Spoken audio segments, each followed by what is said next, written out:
सौर चक्र के ग्रह उपग्रह में बहस हो गई भारी। न्याय किया सूरज राजा ने, जुड़ी अदालत सारी। चंदा के आरोपों को सुन बोली धरा दुखी हो। दोषी जो है उसे बुलाओ, दोषी जो है उसे बुलाओ। वह मानव हाजिर हो, वह मानव हाजिर हो।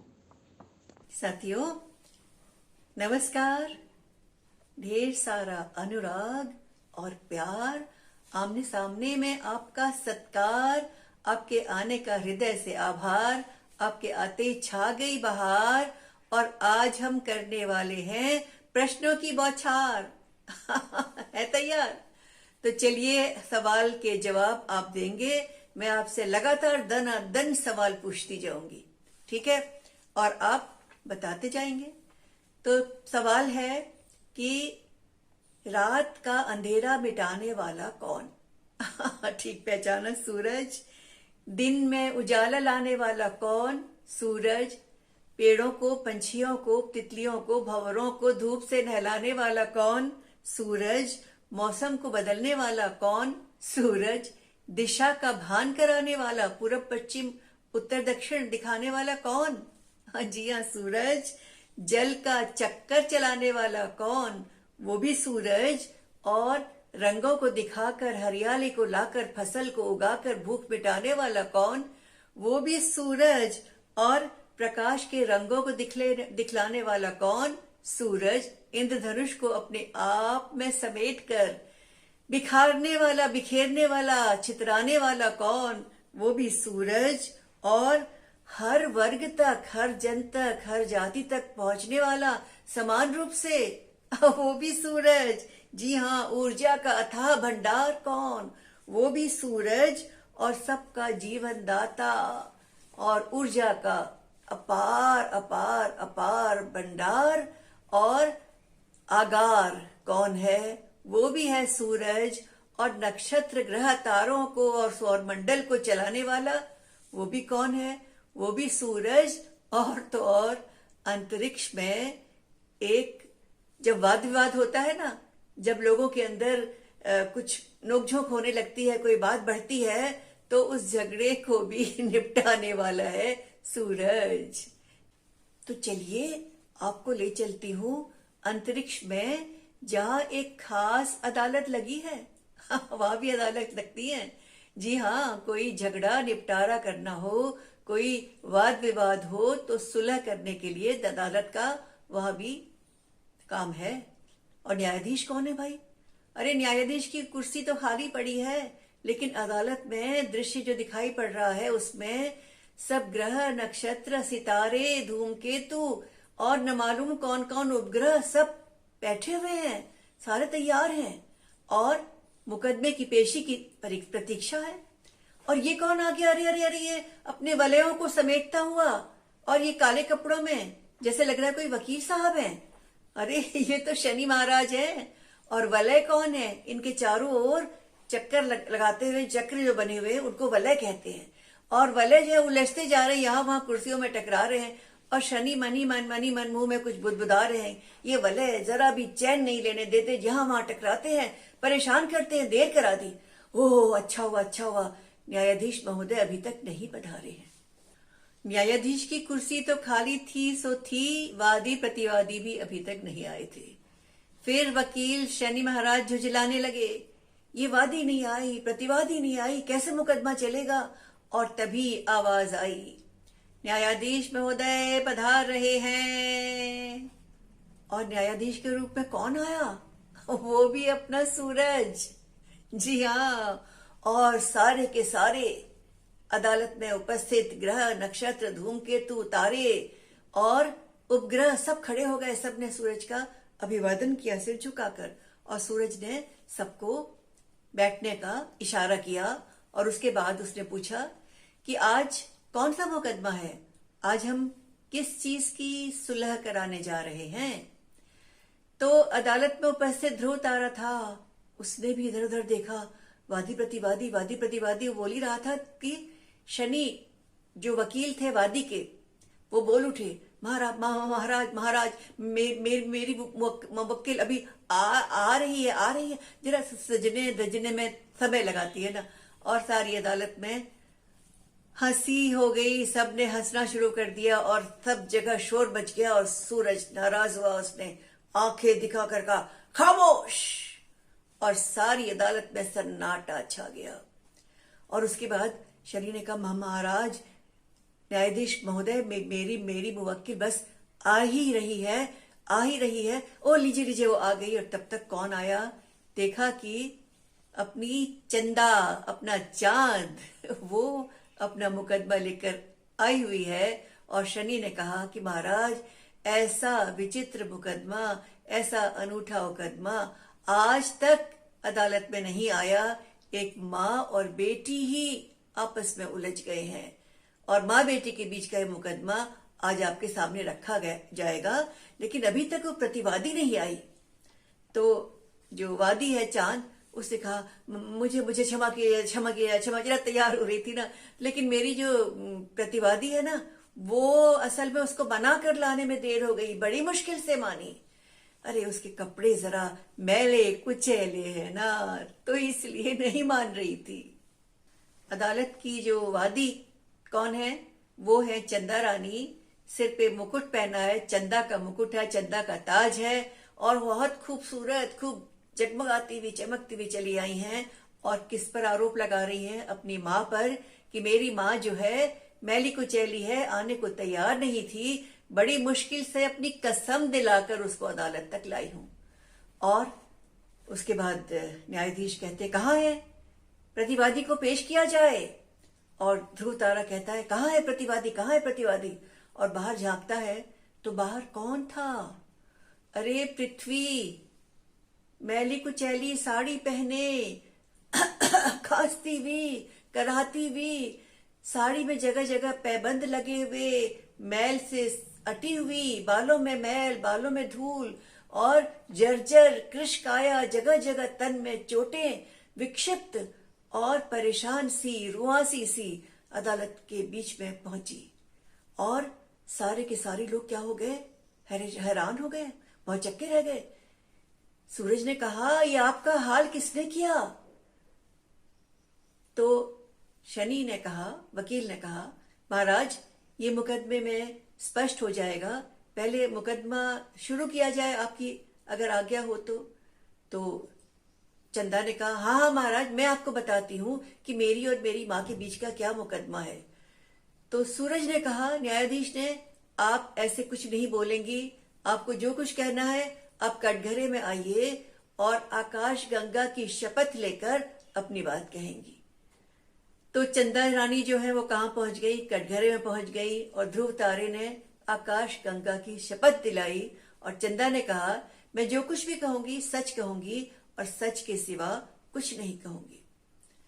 तो कहा गया चंदा से कि आप अपनी बात कहिए, आप अपनी बात स्पष्ट कीजिए।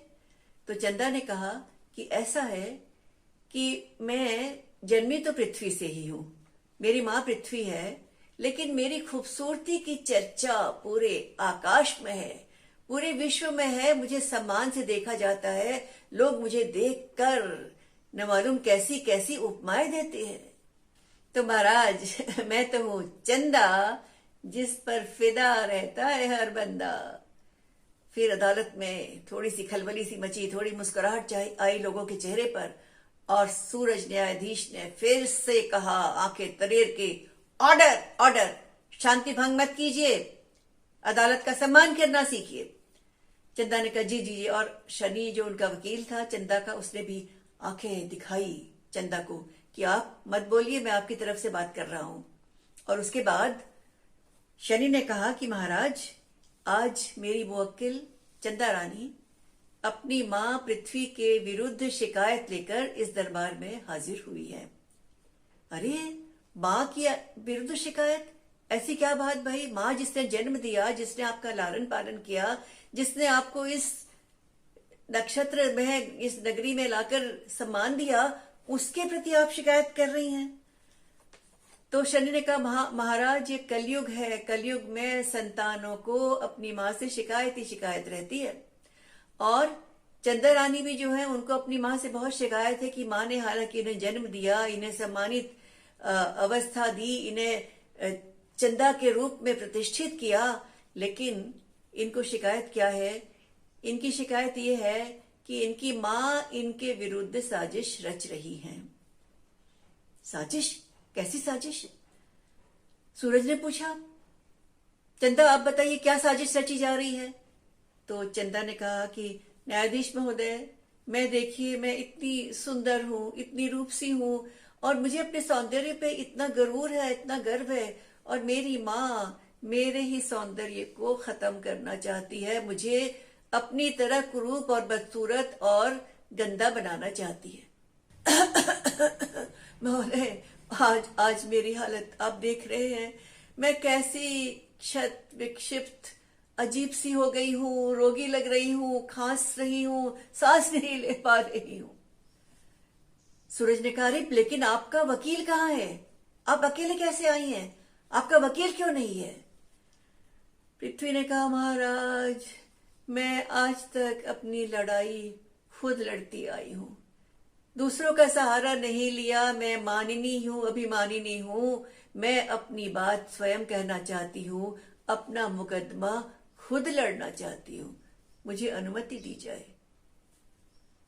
ठीक है, आपको अनुमति दी जाती है। अगर आप में इतनी हिम्मत है और आप इस तरह से अपनी बात को स्पष्ट रूप से रख सकती हैं, तो आप बताइए कि आपका ये हाल किसने किया? और आप तो भी अपनी सुंदरता की कहानी सुना रही थी। जी न्यायाधीश महोदय, मैं बहुत सुंदर थी। मेरी हरी ओढ़नी, नीला घाघरा और मेरा सुंदर गुलाबी चेहरा, सलमे सितारे और न मालूम कितने मेरे अंदर खनिज थे, तरह तरह के सोना, हीरा, चांदी, सबसे मैं लदी भदी सुंदर बनी हुई इस धरती पर, धरती के रूप में उपस्थित थी। पानी के रूप में मेरा सुंदर स्वच्छ जल चारों ओर समुद्रों में अटखेलियां लेता था। हरी हरी मेरी जो हरियाली है, जो फसलें हैं, जो पेड़ हैं और पौधे हैं, वृक्ष है, हरितिमा है, वो मेरी शरीर में ओढ़नी बनी हुई थी, और उसको ओढ़कर मैं अपने अंदर के ढेर सारे आभूषणों को लेकर बहुत खुश थी, प्रसन्न थी और हर एक को देती थी। कभी मैंने किसी से मांगा नहीं, हमेशा हर एक को दिया, और चंदा को भी मैंने जन्म दिया तो उसका कुछ नहीं छीना। नहीं महाराज, चंदा फिर बीच में बोल पड़ी, ये झूठ कह रही हैं, ये झूठ कह रही हैं, इनसे आप सही नहीं जान सकते तो मेरे वकील से पूछिए। शनि जी बोले, न्यायाधीश महोदय, चंदा देवी सत्य कह रही हैं। अब चंदा देवी के विरुद्ध भी कुछ साजिश रची जा रही है। तो वादी कौन है? वादी है चंदा, और चंदा के वकील कौन है? शनि जी। शनि जी आगे आए, उन्होंने कहा कि न्यायाधीश महोदय, मैं आपको बताना चाहता हूं कि मेरी मुवक्किल यानी मेरी जो साथ में आई हैं चंदा देवी, वो सच कह रही हैं। वाकई में इनके विरुद्ध साजिश हो रही है और इन्हें कुरूप बनाने की, विकृत करने की चेष्टा की जा रही है पृथ्वी के द्वारा। तो सूरज ने कहा, न्यायाधीश ने, कि पृथ्वी देवी, आप मुझे स्पष्ट कीजिए, आप अपना वकील बनके अपना मुकदमा भी लड़ रही हैं, तो आप मुझे स्पष्ट कीजिए कि क्या इस आरोप में जो आपके विरुद्ध शिकायत आई है उसमें असली बात क्या है, सच्चाई क्या है? क्या वास्तव में चंदा को खराब करने की, कुरूप करने की, विकृत करने की कुछ चाल चल रही है? तो पृथ्वी ने कहा, महाराज, न्यायाधीश महोदय, मैं क्या चाल चलूंगी, मेरी तो खुद ही चाल बेढंगी हो गई है। मैं तो अपने आप अपने नसीब पर रो रही हूं और अपना संयम न खोते हुए भी खो रही हूं। महाराज, मैं किसी साजिश का हिस्सा कैसे बन सकती हूं जबकि मेरे विरुद्ध खुद इतनी साजिश हुई है? किसने की है आपके विरुद्ध साजिश? किसने आपको तंग किया है और आप उसका क्या बदला लेना चाहती हैं? किसने पूछा? न्यायाधीश सूरज ने। पृथ्वी ने कहा, महाराज, जैसा कि मैंने अभी आपको बताया था कि मैं भी सुंदर थी, मैं भी खुश थी, मैं भी हंस रही थी, मैं भी सबको अपना सब कुछ लुटा रही थी और हर एक को खुश करके हर एक को परिपुष्ट रखने की कोशिश कर रही थी। परिपुष्ट रखना मतलब मैं हर एक को खुश रख के उसको उसके लायक सब कुछ दे रही थी, भोजन और आवास और हवा और पानी और सब कुछ दे रही थी। कौन है वो सब?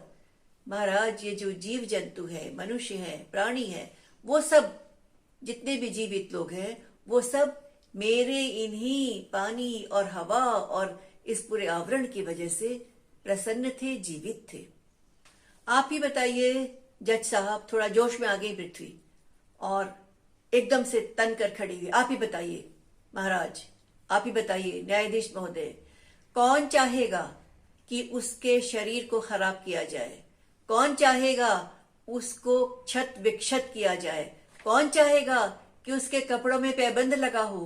कौन चाहेगा कि उसकी पूरी शक्ल धूल से अटी हो, उसके बालों में धूल जमी हो? कौन चाहेगा कि उसके आंखों में आंसू भरे हो? किसने किया ये सब? सूरज ने पूछा। पृथ्वी ने कहा, महाराज, मैं जब एक रत्नगर्भा बनकर, एक पूरे विश्व को जीवन दात्री बनकर, अपने चारों ओर वायुमंडल को समेटकर, साफ वायु, स्वच्छ जल, हरी भरी फसलें को लेकर मैं जब लोगों को जीवन दान दे रही थी, पाल रही थी, पोष रही थी, तो लोगों ने किस लोगों ने? सूरज ने पूछा। महाराज, मनुष्य ने लालच में आकर, स्वार्थ में आकर, अंधा होकर मेरे शरीर को क्षत विक्षत करना शुरू किया और जगह जगह खोद कर खनिज लवण निकालने शुरू कर दिए। उसने मेरे पानी को मैला करना शुरू कर दिया। तरह तरह के गंदे रसायन जो है वो समुद्र में डाले गए, गलत पदार्थ, कूड़ा करकट सब नदियों में मिलाया गया और मेरा पानी जो है वो धीरे धीरे धीरे धीरे इतना मैला हो गया कि वो रोग का घर बनता चला जा रहा है।